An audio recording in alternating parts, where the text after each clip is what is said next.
Au cours de l'accueil des athlètes ainsi que les entraîneurs qui ont représenté le Burundi aux récents Jeux olympiques de Tokyo au Japon, le président de la Fédération de l'athlétisme au Burundi apprécie la façon dont ces athlètes ont représenté le Burundi en ces Jeux olympiques de Tokyo.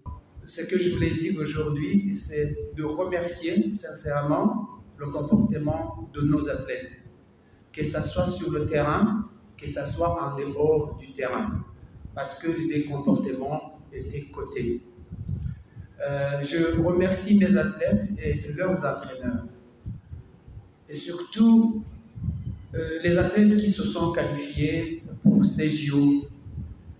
Les qualifications étaient très difficiles compte tenu de Covid-19 et comme vous le savez, la plupart des compétitions étaient annulées. Les championnats d'Afrique ont été annulés, les championnats d'Afrique de cross-country, les championnats du monde en salle ont été annulés et les compétitions sur lesquelles on comptait pour chercher des minima, ils ont aussi été annulés.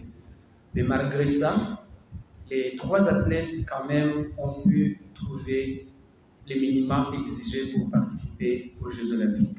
Par rapport à la disqualification de l'athlète Francine Niyonsaba pour la compétition de 5000 mètres, Dieudonné Kwizera donne des éclaircissements. Dans un championnat, dans ce genre de championnat, il y a toujours des règles. Il faut suivre les règles. Et les règles, quand ils ne sont pas suivies, vous êtes disqualifié, malheureusement. C'est le cas qui s'est passé. Alors, ce qui s'est passé, un juge a montré un drapeau rouge et après la course, si vous avez vu les images, on était content que Francine ait été qualifiée, mais quelques minutes après, ils ont changé le tableau, ils ont montré que Francine était disqualifiée. Alors, le juge qui montre le drapeau rouge, il attend que la compétition termine avant d'envoyer donc le rapport au comité technique. C'est pour ça qu'il y a eu ce retard. Alors, Nizigama qui était au stade est allé protester. Et malheureusement, la protestation de Nizigama n'a pas été admise. Et un jury de 4 personnes a décidé unanimement que la sanction qu'ils ont infligée à Francine de la disqualifier était maintenue, malheureusement. Alors, il y a des gens qui m'ont demandé de savoir où était le chef de mission. Malheureusement, le chef de mission n'était pas au stade. Je ne sais pas où il était, peut-être qu'il avait d'autres choses à faire. Et la question qu'on m'a posée, vous les journalistes, était de savoir si le chef de mission était la personne qui était allée protester. Est-ce que ça aurait changé quelque chose? Moi, je réponds en disant que, évidemment, le chef de mission, s'il proteste, sa protestation a beaucoup plus de poids qu'un entraîneur, mais la faute commise, si elle est flagrante, la décision ne change pas. Quant à Francine Niyonsaba, elle se réjouit du pas qu'elle a franchi au cours de cette compétition. Je suis compétente.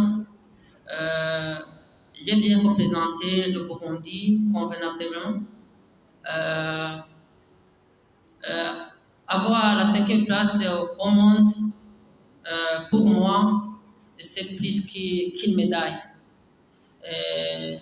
Changer le 800 mètres aux longues distances, c'est pas facile, mais avec ma détermination, avec mon courage, j'ai essayé de surmonter tous les obstacles. C'est pourquoi vous avez vu que j'ai montré au monde que je suis capable de faire ce qui était impossible. Je lance un appel aux athlètes. Premièrement, il faut que les athlètes aiment le sport, aiment travailler dur.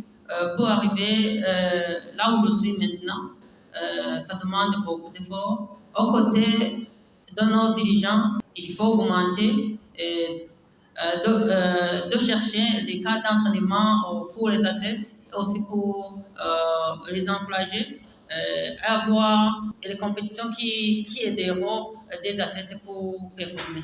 Le président de la Fédération de l'athlétisme au Burundi appelle les partenaires ainsi que le gouvernement du Burundi de continuer à les soutenir pour améliorer l'athlétisme au Burundi.